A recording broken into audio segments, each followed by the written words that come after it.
right. Oh my goodness. Oh my goodness. Hello, hello, hello. Welcome everybody. There we go. Let's see if I can go like this. I should have.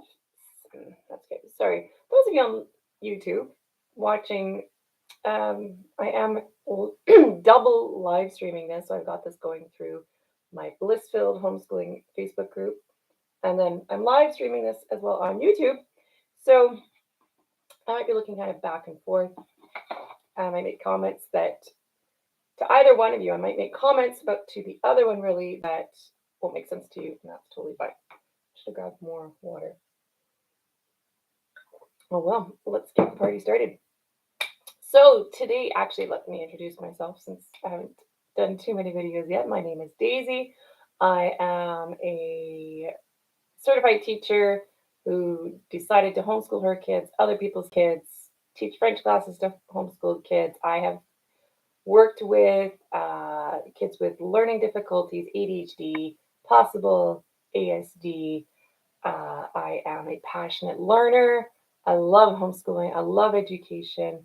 I recently did my resume up, and I was like, holy cow! I have so much experience and knowledge. This is crazy. I need to do more to share. And so this is part of what's going on here today is me sharing things that I learned as a teacher, but also as a homeschooler, the things I've had to kind of how I went about things, um, and kind of passing on that knowledge to homeschoolers who are either new to this or have been doing this for a while and just like it's like there's these elusive pieces that are missing, right? Or you're just even looking to go bring things up a notch. So today we are looking at. Sorry, I got distracted by the door. I'm not used to seeing. I'm in my new office, but nothing's really set up yet. Today we are, what are we? We're focusing on let's planning our homeschool years. Now, I loved the idea. I probably have ADHD, just to warn you. So I might kind of jump off topic fairly often. And then with this, I loved the idea of focusing on this because I was seeing so many posts online about like not like moms starting to get kind of worried about what what we do. What do I like? I don't have a plan together for the fall, or I mean, some of you you're starting your homeschool years like right now, or in August, like early August, which to us here in Canada, that's like I think almost all of Canada starts late August at the earliest. Um, so yeah, we find that kind of weird. Because especially when I was a kid, I remember all of the commercials and everything matching up with our school years here. So I'm not sure when the shift happened. You start your school year when it works for you. Because even actually, I know plenty of Canadian homeschooling moms who have switched things up. They took maybe they started their summer holidays a bit earlier, but for whatever reason, and then decided, you know what, we're gonna start our homeschool year earlier, especially if the weather gets crummy or whatever, right? So what was I going to share with you beyond that?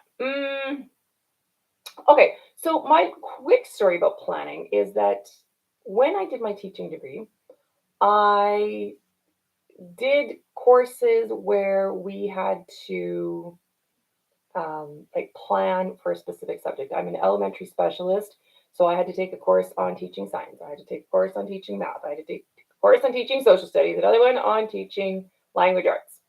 Okay, and then I don't know if I had to, but I ended up taking one on teaching phys ed. So one of the things that we had to do was do year plans.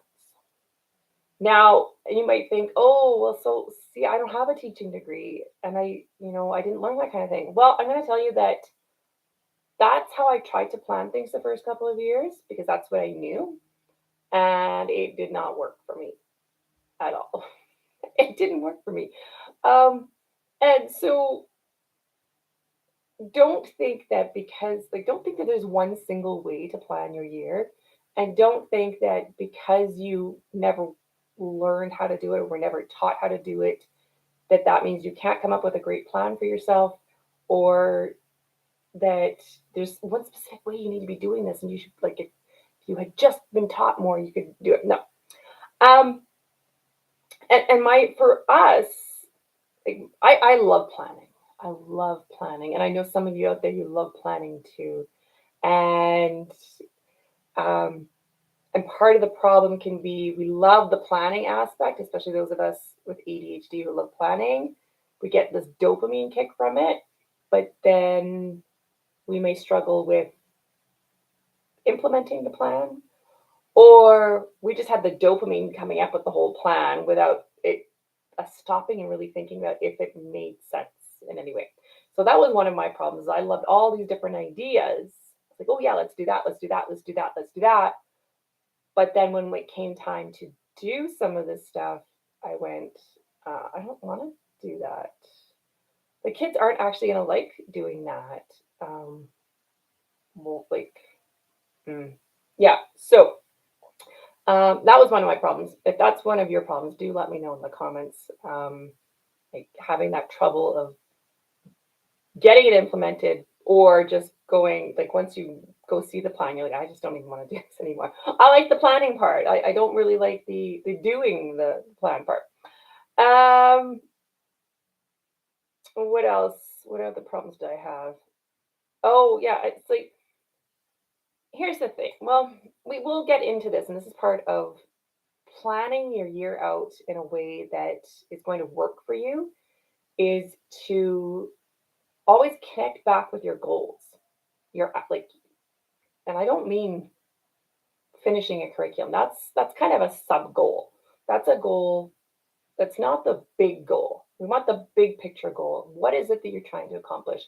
And for me, one of the things, like the reason why I wanted to homeschool was I wanted my kids to be able to cover more of what they enjoyed. I wanted them to be able to go their pace. I wanted us to be able to do more. So my year plan had to fall into those big values. Those were my big picture goals.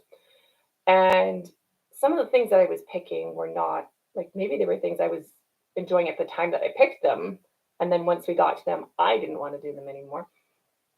Uh, or maybe it was just that, like, I realized, the kids aren't going to like this. Like, it's not anywhere within their scope of interest right now. And so that was one problem, is that, like, I wanted us to enjoy what we were doing. And if I had planned out something that it turned out we weren't even going to enjoy it, then I scrapped it. And I also had those plans were so random. And there's nothing wrong with random, but when it's random and not connected to, what I was trying to say, when it's random and not connected to those big goals and those values, then it's is not, if you're just kind of throwing spaghetti at the wall, right? And hoping it sticks. And I mean, sometimes I tried to make those year plans based on, like, these overall goals. I was thinking, oh, this would be good, this would be good.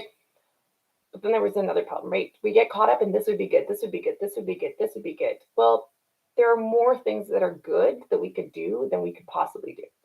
All right. So we can't get caught up in trying to do everything that sounds good, because we can't do everything that is actually good. All right. What else? Oh, my last point was, I don't know if, if this is you too. I would love to hear about it in the comments. Um, I would make up great plans, and I would usually then forget about them. So, sorry, I think I'm not sure what the cat's doing. I would forget about them. And this is something that, um, and sometimes I would find the plans and I was like, oh yeah, I wanted us to do that. And then when I find it, I could go get some resources or whatever, because, maybe it was January and I'd wanted to do something in November. And I was like, oh, we haven't done that. And yeah, I do definitely want to do that. Off to the library we go. I get some books and find things to do with it. And if that is you too, just know that I've brought it up in some places. I am opening up a homeschool mom membership for this coming school year. And one of the things that I'll be doing is I will be reminding you guys to check in with those plans. And we'll figure out a way to have a spot for you to keep those plans so that you don't lose them. Because I lose things on the computer. I lose things I've printed off. And it's not necessarily lose, but it's like do it. It gets put in a binder or something, and then just forgotten about, not seen again, right? So one of the things that we will be doing in the membership is I will be giving you those regular reminders that I could have used to go back and check the plan, make modifications to the plan then and there, right? Um, because it does feel absolutely discouraging to get to the end of the year and you're like, I had some plans, I don't know where they went. I don't know how much of them I actually accomplished. We had a great year, but I would like to have, be able to look back and see what it was that I meant to do and if I did any of it.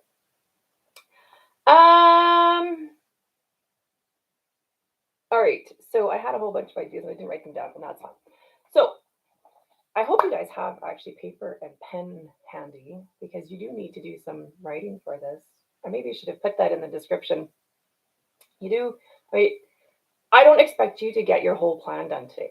Okay. When I sat down to do my plans, um, if it was just a brainstorming session, sure, maybe 30, 45 minutes, my general brainstorming session was done. But to actually come up with a more detailed plan and kind of figure out all the different aspects I could figure out ahead of time without not necessarily assigning a specific time to it, that can take longer. So the goal isn't necessarily to get a full plan done today. I think would take a workshop, maybe do like 35, 45 minutes to an hour one day and then come back a couple days later, keep going and evaluating. Oh, you know what? Somebody had asked a question. I'll have to make sure I go back and check the questions that were asked so that we cover them. Actually, I feel like I should check it now. But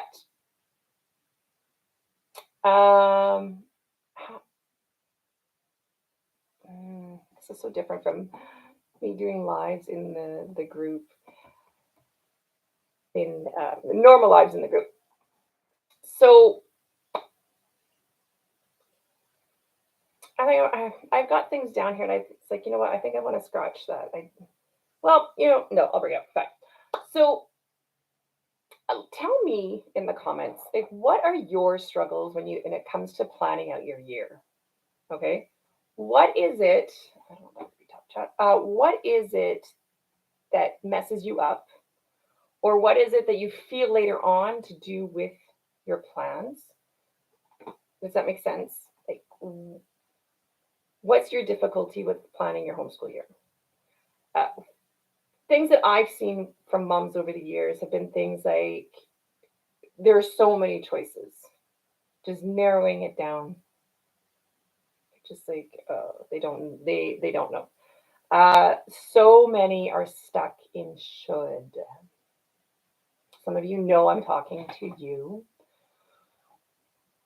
Like, what should I do for science? How much should we do? Um, any of you who've been in any of my groups or following me long enough know I dislike that word. It's not acceptable. It's not that it's not acceptable. It's not helpful. It's not a helpful word, the word should, because it implies that there is something that is the answer, that is correct, and that the rest is wrong, or at least not as good as, right? And that's not the case. So as we go through this today, I want you to think of this in terms of something that I learned recently, and it's been such a helpful tool, a helpful strategy. Assume that all the possible plans that you could come up with are all going to give you this, like, are all going to like result in success in you achieving them, achieving your big picture goal. Okay. Which one do you want to do?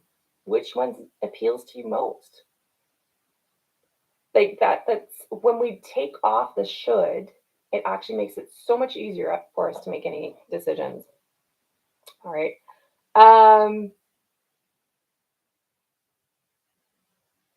All right. So step one. So this is I'm guiding you through the steps of how I went about planning out my homeschool year. Just realized I probably should have found some examples for you guys. I will try to find some that I might have on file and get them into the Bliss-Filled homeschooling group. Um, if I can't, I will come up with a sample for you guys, but it might not happen. Honestly, might not happen until I come back from vacation, unfortunately. But we can talk. We can come back to this topic again if needed. So I already mentioned this. Like my first step was like with the plans that I was happy with was to connect with what are my big picture goals. What is my overall goal? What is my reason for homeschooling? It is so easy to get off track, and I've done it. I would get caught up in, oh, this curriculum or this thing or this approach or this whatever, and it looked good. And it's like, oh, maybe I should do that. Or maybe we should do that. The should, right? And then I would often feel some resistance. And then I was like, whoa. And I was fortunate enough to come to the conclusion a lot of the time was because I was just getting caught up in kind of shiny object syndrome. Like, this looks good, this looks good, this looks good. Maybe I should do this, right? Getting caught up in what other people are doing. And when I came back to what was important to me for our homeschooling, that helped eliminate so many different options. And it kept me on more on the path that I was wanting to be on with my kids. Okay, so keep in mind there's no one single path. You have to decide, you have to connect with what's important to you. So I would suggest writing it down or taking some time later on and just typing up as much as you can. Like, why are you homeschooling? What is important to you for your kids' growth in general? So many moms get caught up in thinking in terms of just the academic stuff.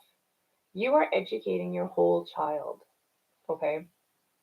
So think of that. What kind of a person do you want your child to be when homeschooling is all done? Is it being super academic? There are some people for whom that's why they're homeschooling because their kids are capable and they want them to have like super high achievement academically. And that's totally fine. But that's not the core reason why most parents are homeschooling. If you get caught up in the academics and forget all the rest of the reasons why you're homeschooling, then you're going to be pulled off course in your plans and even just in your purchases and everything too. All right. So I think I kept it. So what's your goal? What are your goals? What's truly important to you? Um, and again, I highly doubt your big picture goal is to finish a curriculum. If you've written that down, I want to challenge you. And I don't have anything against curriculum. I have something against thinking curriculum is the only way to make sure your kids are learning. Okay, curriculum is a tool. It's not a requirement. There are so many different curriculums out there, right? None of them are required. They're all tools to help parents or teachers, depending on what you're using, achieve certain goals. You've got to figure out what those goals are, right? If you don't know the goal, you're just randomly picking things. And that's where some of the uncertainty can come from. Like, I don't know if I should do this. Well, does it help you meet your goal? So look at any of the curriculum you already have. Maybe you haven't used it yet, or maybe you started it and stopped it and don't know what to do with it. Is it going to help you meet your goals? If so, then planning it into your year, whether it be to break it down equally per month, or if you just want to go, you know what, we're going to work on it at our pace, however long it takes, that's fine. I lost my train of thought. I warned you. I warned you. All right, I think it's gone. I'll just move on. So, finishing a curriculum, yeah. Finishing a curriculum is not your big picture goal. I can pretty much guarantee it. And the more you attach, especially if you've been struggling to finish curriculum, the more you attach your sense of success to whether or not you finish the curriculum, the worse you're going to feel about your school year and your plan and meeting your plan. Okay. So instead, is it really about finishing the curriculum, or is it about moving your kids forward in school skills and knowledge? Okay, we have we have the opportunity in homeschooling to meet our kids where they are, and for some that might mean that maybe the unit on addition, they've got it already, so we can skip like most of it because don't get me started. You know what? I'm not going to start on math curriculum and how it's set up. I love Montessori math, so nothing else matches meets my standards. Um, what was I saying? The math curriculum.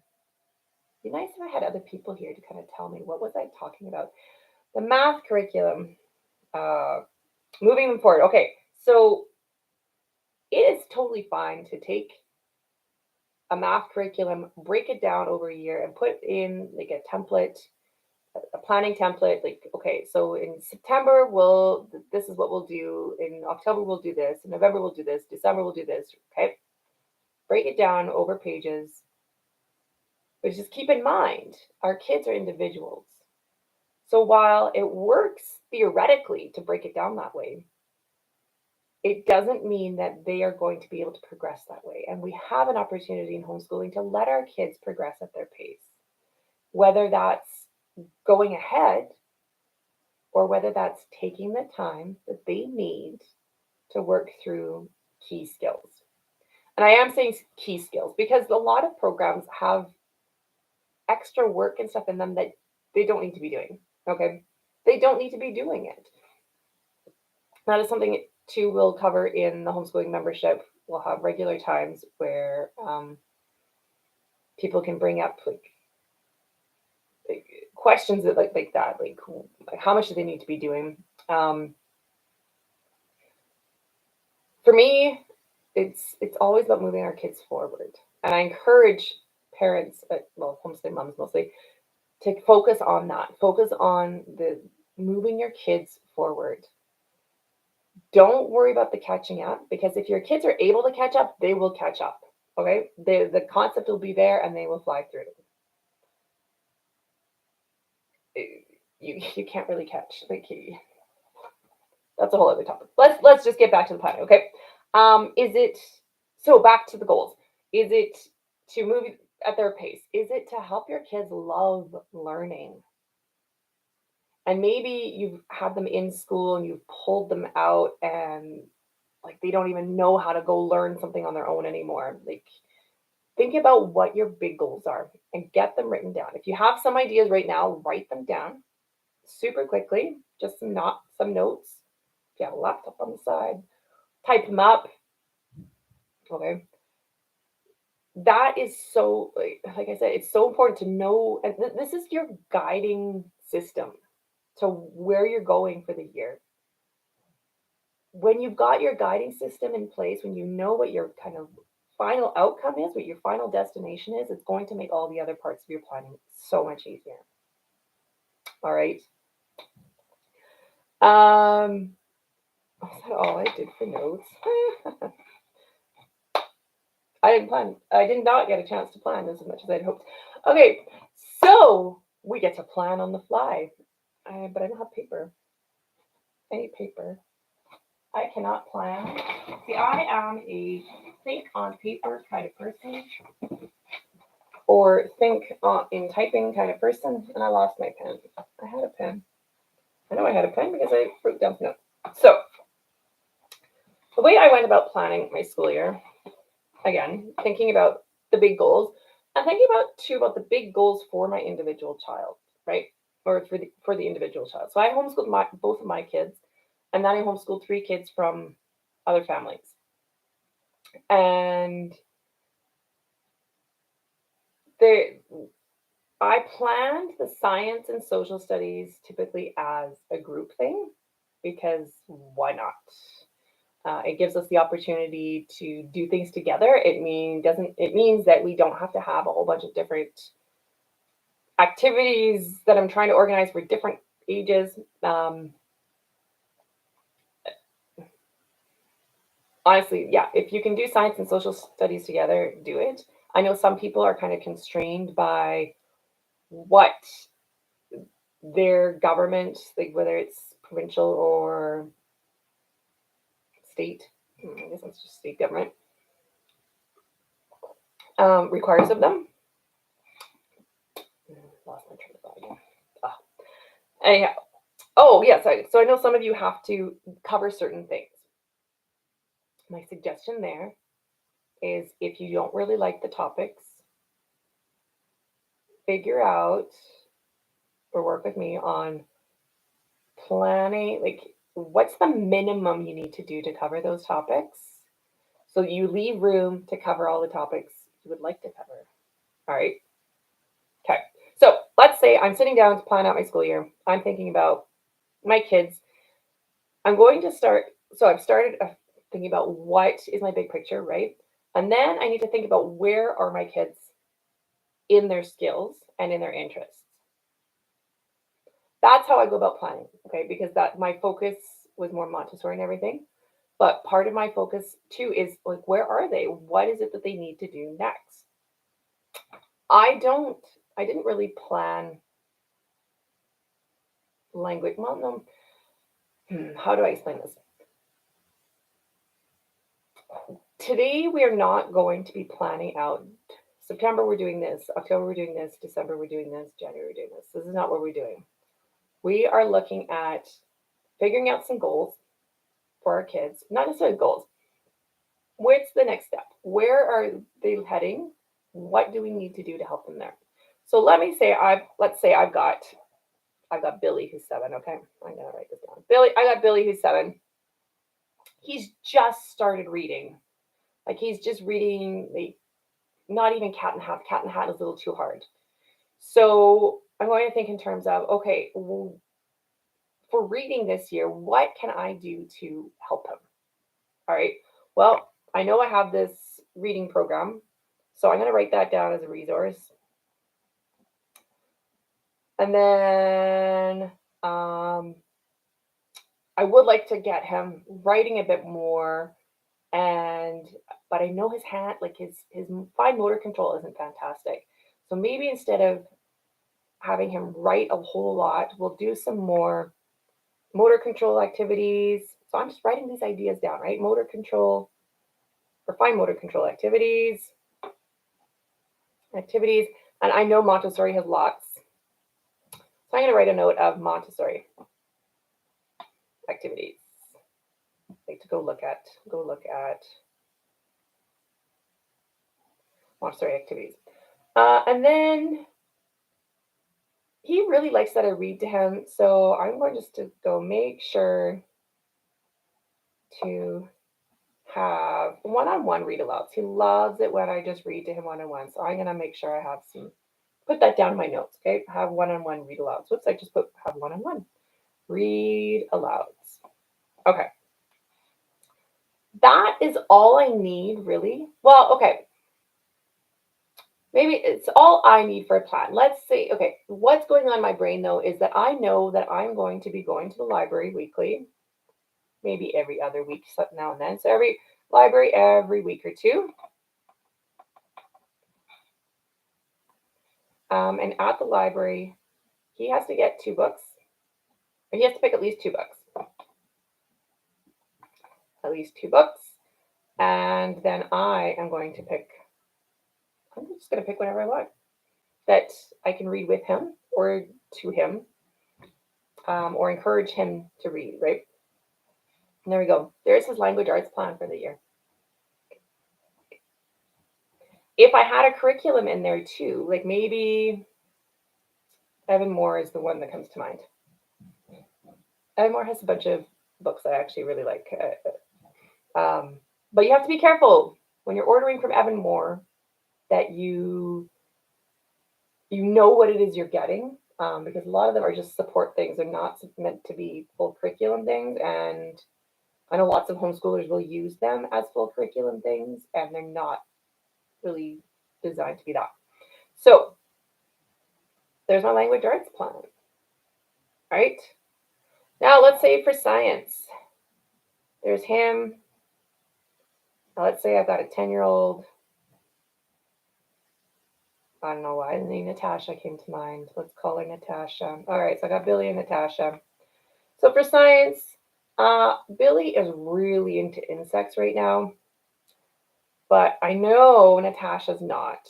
So we won't do insects together, but I will see if I can find maybe some kind of a science kit or a cool book or something for him. And then at the library, I'm writing this all down. At library,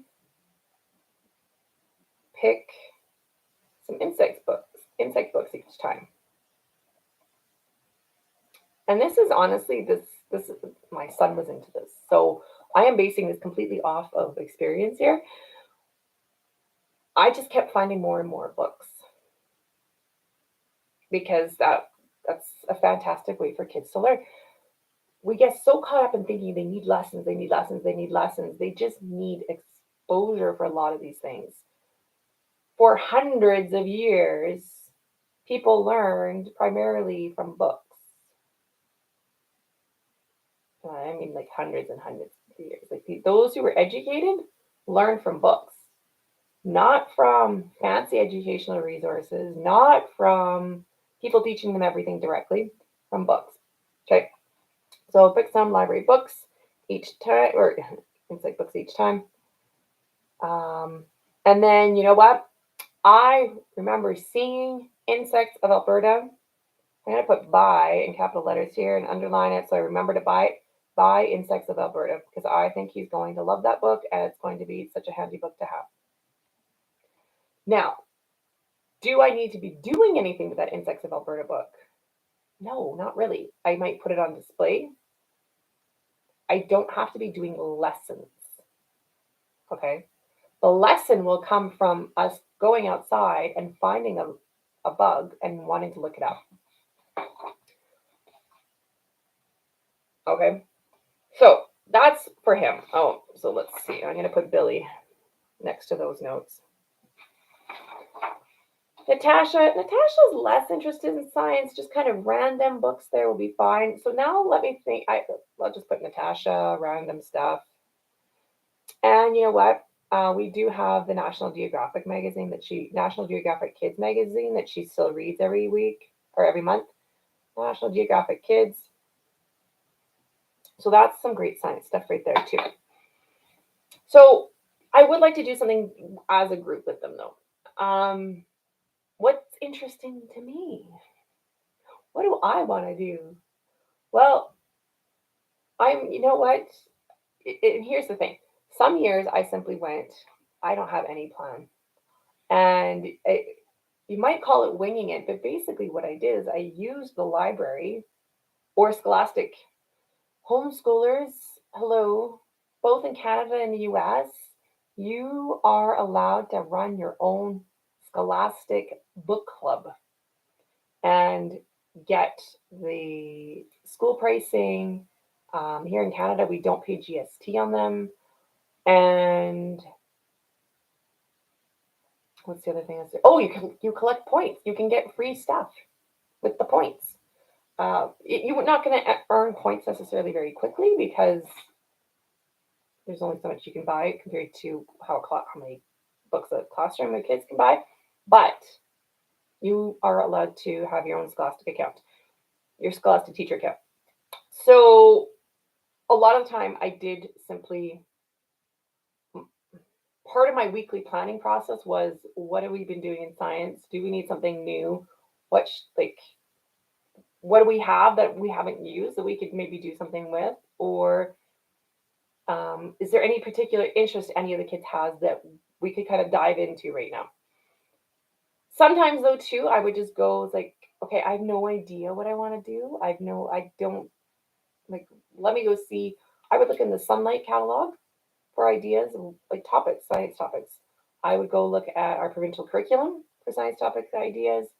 I would go into Montessori things and look for science ideas. So now I get that some of you are not there yet. So let's say that, but you know what I'm going to encourage you. If you really have no idea, a lot of moms want to turn to a curriculum because it's something we can do. I did that one year thinking that the curriculum, the resource, I don't remember what it was called, was going to be a great tool for us to have a sequential thing to follow. And there was nothing wrong with the curriculum itself. Like it was interesting, it was colorful, but compared to all of the more, I guess, more living-ish books that we had been using up until that point. So I didn't start off with the curriculum, it was like years later. It fell flat for the kids, right? So a curriculum isn't automatically going to be a solution. If you see something that looks really good, like it's like you're like, "Ooh, I really like that," go for it. And then plan your year around it. Plan, you can decide if you're just going to work through it at your pace. If you want to make a science month, maybe you're like, you know what, we are going to lose steam on this curriculum. I know we are. Maybe it's not meant to be a whole year or something, or maybe it is, and you're just like, for us to be able to do the ending things, we have to do the beginning things. We're just going to spend the whole month on science. Then do it. You're in charge, not the curriculum. Okay. All right. So back to planning for my kids, Billy and Natasha. Right. Yes, that's what I named them.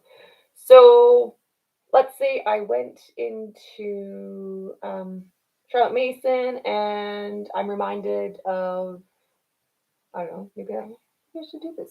Let's go see.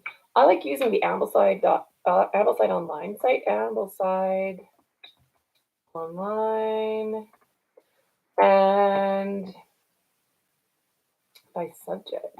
Let's go by subject.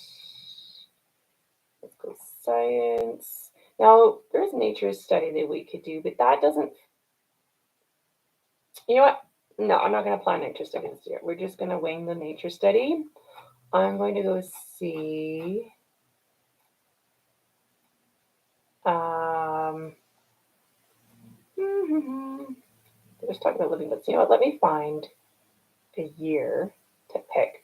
So if my son's 7, probably year 1. That's okay. Let's go see what they have here. Science, nature study, mammals. Okay, you know what? Will this be my full year plan? Probably not. We're probably not going to spend a whole year on mammals, but it's a place to start, right? And that's what we need most is we need a place to start. So I'm going to pick mammals.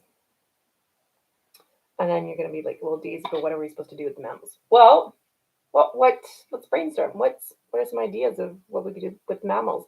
Get library books.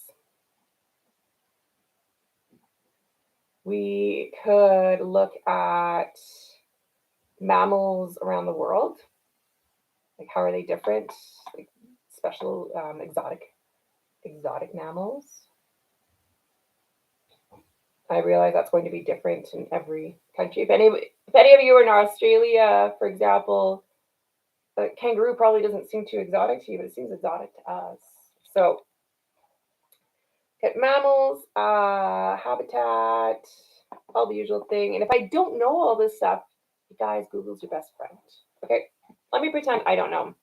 I don't have any other ideas. Okay, so what to, all right, let's go mammals unit study. Now, my goal isn't to actually buy the unit study. Mammals unit study. Let's see. Oh, I see the Good and Beautiful has a mammal science unit. Maybe to make my life easier, I'm just going to buy or print that off. I don't know if you can print it off. I'm not sure what exactly is free with the Good and the Beautiful. Okay, just looking at their stuff. They've got some neat activities, but it feels it's too workbooky. It's too workbooky. I'm just looking for the ideas. All right, so yeah, library books on individual animals,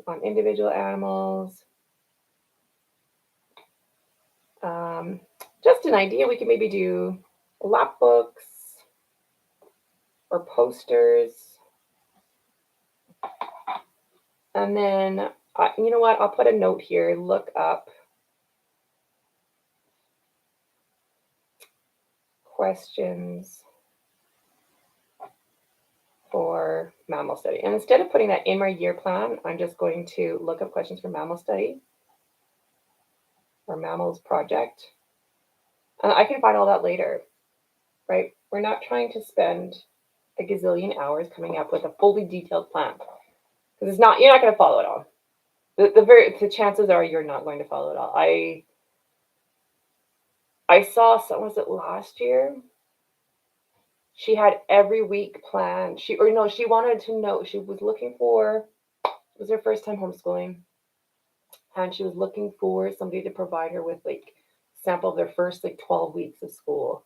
I'm like, nobody, like, it's just not reasonable, especially if, as most of us, part of our goal for homeschooling is to have our kids kind of progress at their own rate, and we want to at least include things that they're interested in, even if we've got a full curriculum going on. There should be room for them to have their interests, right? And that gives side quests like that. All right. Does this help you at all? How long we've been on? 45 minutes. That's kind of what I wanted to limit it at. Okay. I hope this is helping you. Let me get back to this. This is really hard to do. And as I was thinking more about this the past couple of days, and I'd already scheduled this, I went, you know what? This would be better as a Zoom workshop where you guys can ask me questions and I can answer. I can show things on the screen better and all that. We can definitely do that if that is what's wanted. So let me know in the comments. There were some questions. Right. Let's make sure I answer the questions. Uh-oh. I lost. So I know one thing that came up is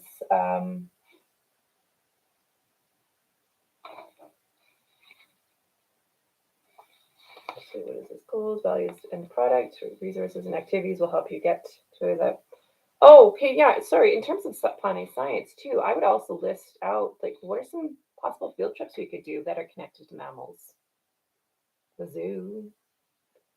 We have the John Jansen Nature Center. Seems to me there's something to do with mammals in that.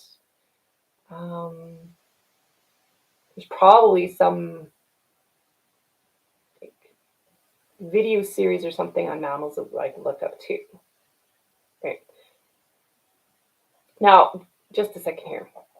I need to be super clear. I should have said this way before. Those of you who are in Alberta and are with a homeschool board and trying to create an education plan, this is not your education plan. Okay. This is your personal plan. You can create your education plan from this, but what you want to submit or what you're going to submit, you want it to be as loose and vague as possible with anything included in it that you would want covered by funding, the reimbursement funding, okay? These planning things that I would go through, or is basically just kind of creating it wasn't necessarily for the whole year, but sometimes it was. Sometimes like, okay, well, for the first 3 months, let uh, no, I let go of that idea because no, not entirely.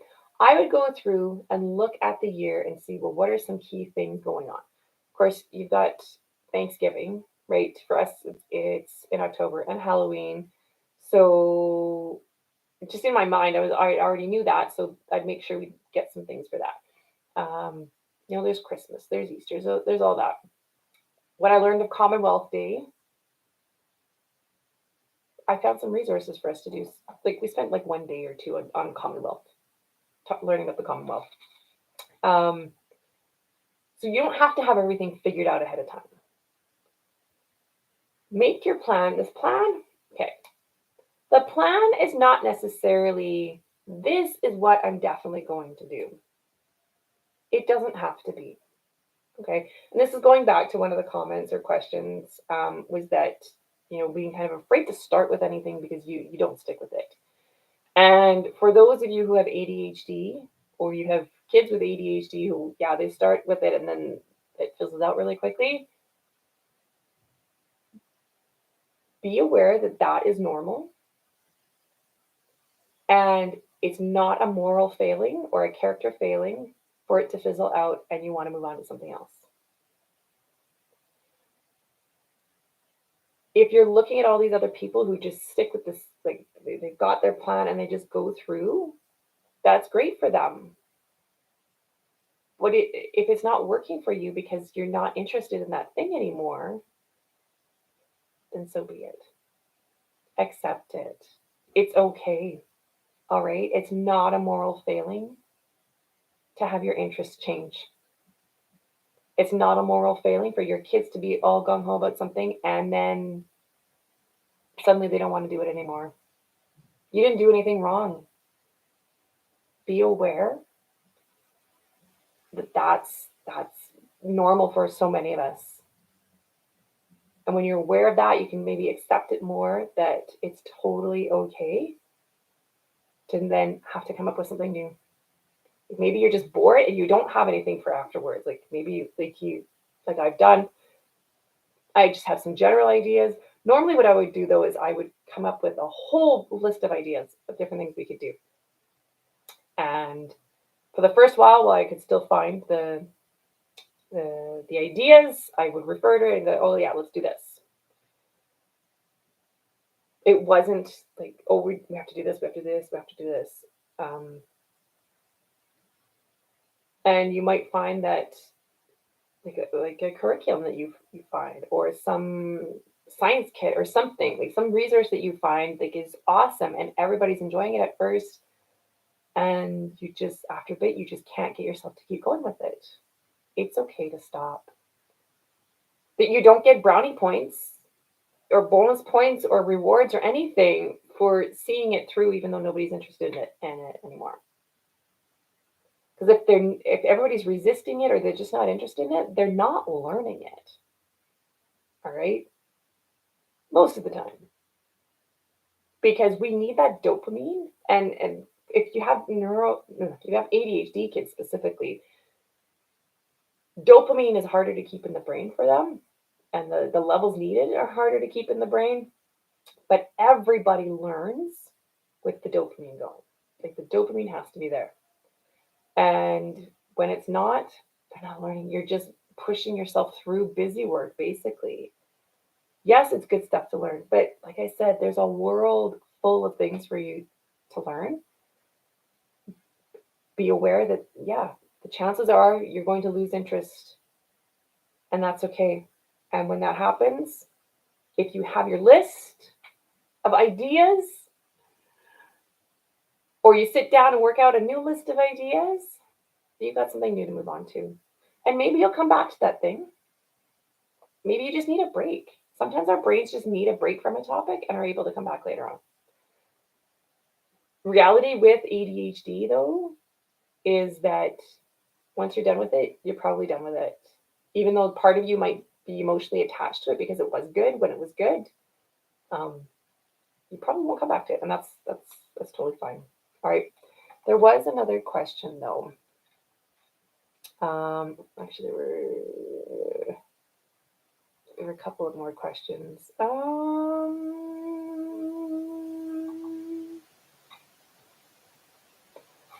Oh, where was it though? I don't remember where I saw it. I didn't write it down. Let me see if I can find it, guys.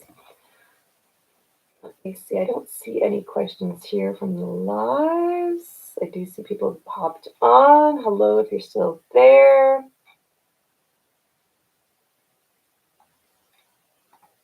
Okay, here we go. Oh, here's somebody asked, what curriculum is tried and true for grade 9? So there is no tried and true curriculum. Like, it is universally tried and true for everybody. That's just the reality. Okay? There is no tried and true curriculum that is universally tried and true for everybody, because everybody is different. Every child. So this is going to go back to what I said. Like, what are your goals? Now, for grade 9, in most of Canada, well, I don't know if that's true. Most of Canada. Most provinces, I believe, though, in Canada, we have like groupings of 3 for our year. So you have early elementaries 1 to 3, Upper elementary is 4 to 6. Junior high, 7 to 9. And then high school's going to start in grade 10. And I get that grade 9 becomes the year of, oh my gosh, like we're going into high school next year. But again, we're going to have to go back to what I did, right? So you have your goals. So here you know your goals. Get ready for high school. And then you're going to look at, well, where is my child at? What is it they need to reach that goal? It might not be a curriculum. The curriculum, I get that the curriculum makes us feel secure. It makes us feel safe. It gives us what we think they need. And the reality is it might not be what they need because a curriculum is a tool, not a requirement. And in this particular case, like think of it as you can get kid-sized tools, right? And then you can get like general home maintenance handyman tools, but then you can get like really in like high quality, crazy, intense tools, right? None of them are better than the other. Even though they might be the exact same thing and or be used for similar purposes, they're none of them are better than the other. But depending on the job that you're doing, you would pick one over the other. You're not going to give the super expensive, heavy tools to your kid, right? And you're not going to use the kid tools as like the professional trying to build a house. So keep that in mind. Every curriculum is a tool. Um, so there is no tried and true. It's going to be based on what your child needs. Are they aware of those needs, or is this mom going, okay, this is what you need to do? Where they are, like where they are, how do they learn? What is it they need? What's going to move them forward? Okay. And to the mom who asked this, we can maybe talk about this more in the Bliss-Filled group. But there's no tried and true. It's for everybody because what's tried and true for one child in a family may not work at all for the sibling, even the twin. Okay, I've subbed in classes where there are identical twins who have completely different abilities. They have completely different needs when it comes to certain subjects. Identical twins, and there's no one single thing that's going to work for everybody. All right. There was another question of how to keep kids and moms motivated, and so that's where I'm looking at doing with this membership, and it's part of it is because you do have to pay for it. I don't have all the details worked out, but at least for the kind of the first people in are going to get the lowest prices, and you'll be locked into that price for as long as you maintain your membership. Um, so part of what I'm going to do with that is to give you that accountability. All right. Some of the motivation, some of the lack of motivation is feeling overwhelmed, is just needing extra support, needing that outside accountability, and that's what I'm envisioning for this membership. So it's part like mom school, homeschool mom school, where I'm going to teach you how to do different things, but it's also let me help you be accountable. Let me help you stay on track with your own personal goals. All right. So I will have more information about that in August. The best place to learn about that will be in the Bliss-Filled homeschooling community group. Um,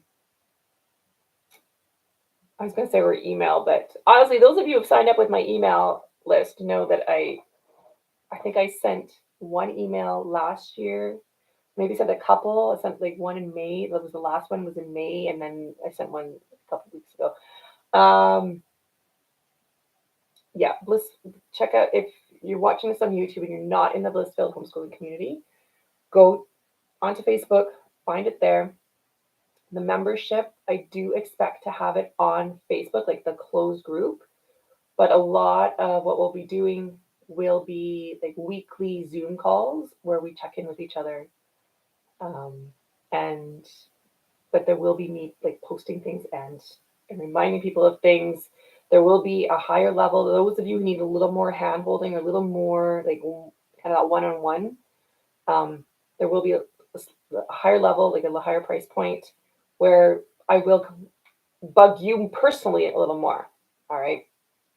So that's the plan, but I don't have the details worked out, so you can't sign up yet. I think those were all the questions. No, there was something else somewhere else.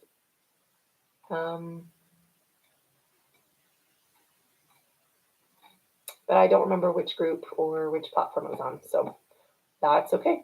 If you have any other questions, please put them in the comments. I can always address them within the comments or do a whole other video, whether it's live or not, just on that topic. Thank you so much for watching this today, and I will catch you next time. There will not be a live stream next week, although I might see if I can record a video and get it to upload and scheduled and all that. So you guys still get something new on next Thursday. But 2 weeks from now, I should be back on live. So thanks again. You take care. And yes, remember, leave me any questions in the comments. Make sure to subscribe so that you do get and click the notification so you will know when there's the next video or next live scheduled. And it will show up more in your YouTube feed too, right? As long as if you're subscribed, it'll show up more often. But I'm learning that just because you're subscribed doesn't mean it'll show up in your feed. So make sure you click the notifications and you will get the notifications for when a new video pops up or live is scheduled. All right. Thank you so much, and I will catch you another day. Bye.